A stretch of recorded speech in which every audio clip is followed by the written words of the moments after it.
The Importance of Early Literacy by Samantha Brooke Crawford. Why is early literacy relevant to my teaching?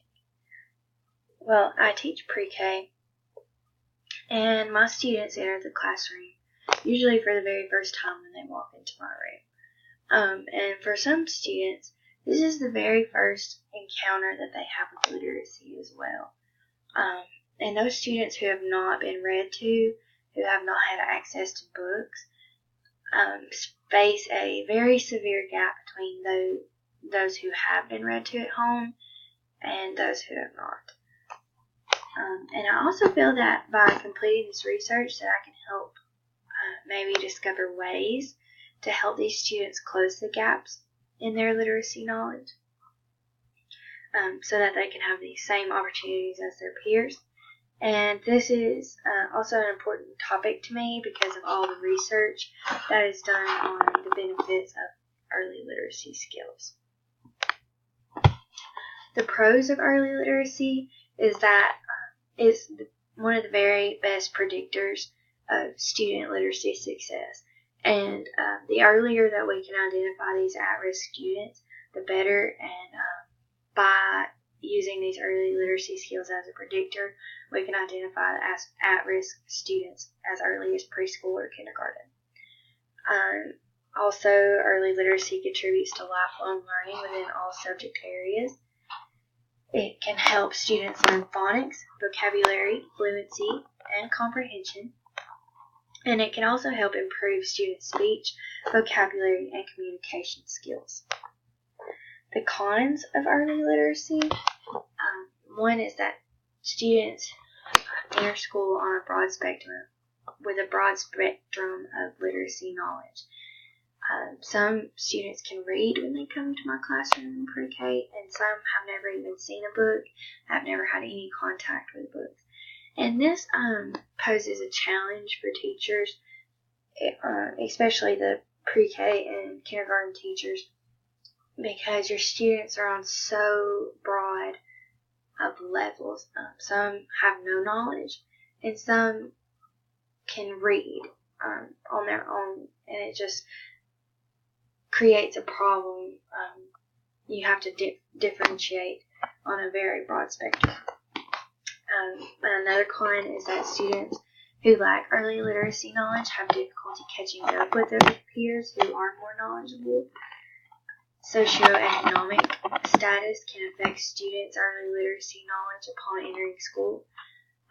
So that just means that those students who do come from a lower socioeconomic background might not have access to the books that one of their peers might have, and that can cause the gap. And the last con is that all future academic success relies on the firm understanding of these early literacy skills. And basically, I count that as a con because if the students do not succeed or achieve these early literacy skills in the early grades, then it will put them behind in their future academic success.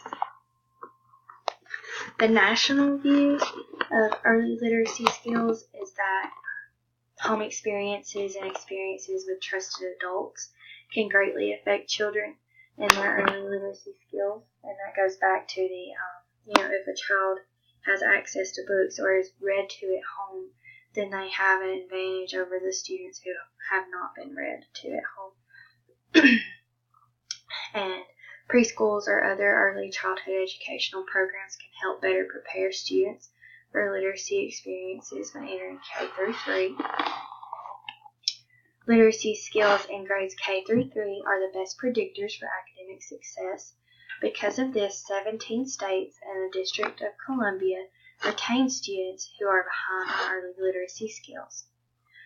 And low socioeconomic status, students are faced with larger literacy deficits upon entering school. And lastly, early literacy skills are viewed as some of the most important skills taught to students in grades K through 3.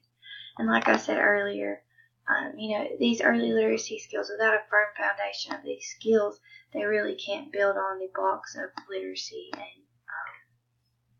in time get those comprehension skills that they need. The international views are very similar to the national views. In Australia, just like in the United States, children with lower socioeconomic backgrounds perform less on measures of educational achievement. In Germany, predictors are investigated from preschool age because individual differences in literacy acquisition are already detectable before school enrollment and could thus be used to identify children at risk of developing literacy difficulties. And then also in Australia, boys are underachieving compared to girls upon entering school. And also in my research, I found that this is also a national view. We see that boys are also underachieving in these literacy skills when entering school in the United States. How to differentiate for early literacy. One way is to create mixed ability groups to support students during centers time. Another way is to create early literacy goals that are individualized for each student. These goals can be worked on together with the teacher at school or with a parent at home. This can be for letters, letter sounds, vocabulary, writing letters, or reading. This differentiation can be beneficial for all students, whether they are, struggling with these early literacy skills or if they can read. You can differentiate it very well. And the way that I do this in my classroom is I conference with the parent and actually give them, if I'm focusing on letters or letter sounds, I will give them 4 or 5 letters that they can work on with their student or with their child at home. And when the student has success with these letters, I will then send more home so they can work with their child with this at home while I work at school on the same letters or whatever it may be. And then you can also use environmental print to help struggling students connect to literacy. For example, a student might not know what you mean if you say the letter M, but if you connect that to the McDonald's symbol or sign, then they will have some background knowledge of what that letter M looks like, and that will help them to remember the letter better. Okay, reading and writing strategies. The reading strategies I put for early literacy is identifying letters and letter sounds and how to blend those together.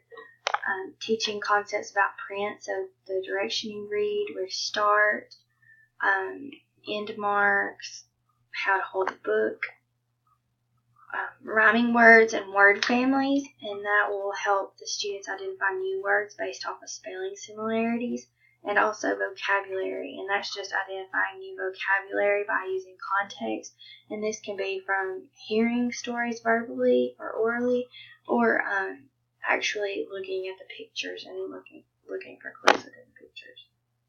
And then writing strategies for early literacy, and that is drawing pictures to represent their story, and this is probably where you will start. They can draw their own picture, and then the teacher will label for them and show them how to write. You can use this as a shared write. And then you can also learn how to write letters and then words, and then learn how to write first and last name. And then you can begin using Writer's Workshop, where students brainstorm, write, and revise. And you can, create your own version of this wherever your students may be. And it might be that, like I said before, the student might have to draw the picture and the teacher label it.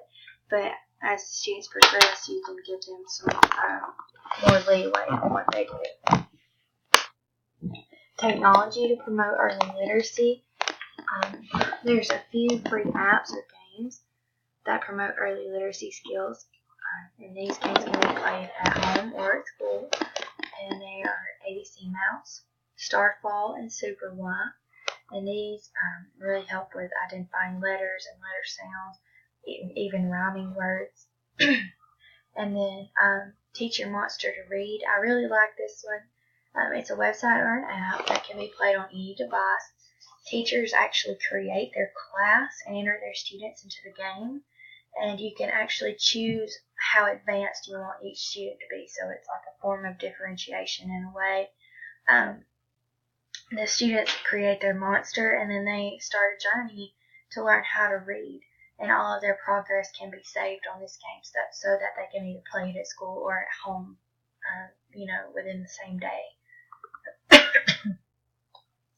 And in conclusion, I put the quote by Mem Fox: "The fire of literacy is created by the sparks between the child, a book, and the person reading."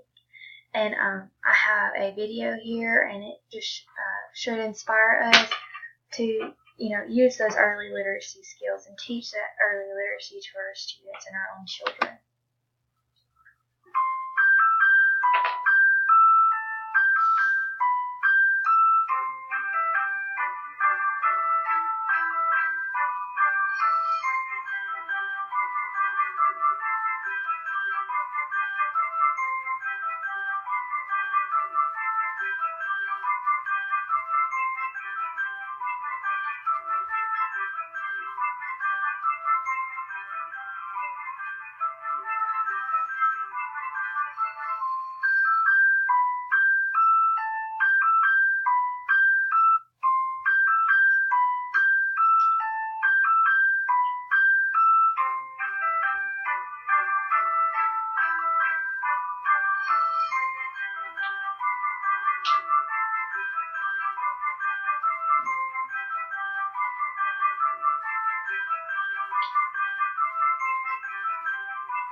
Thank you for watching.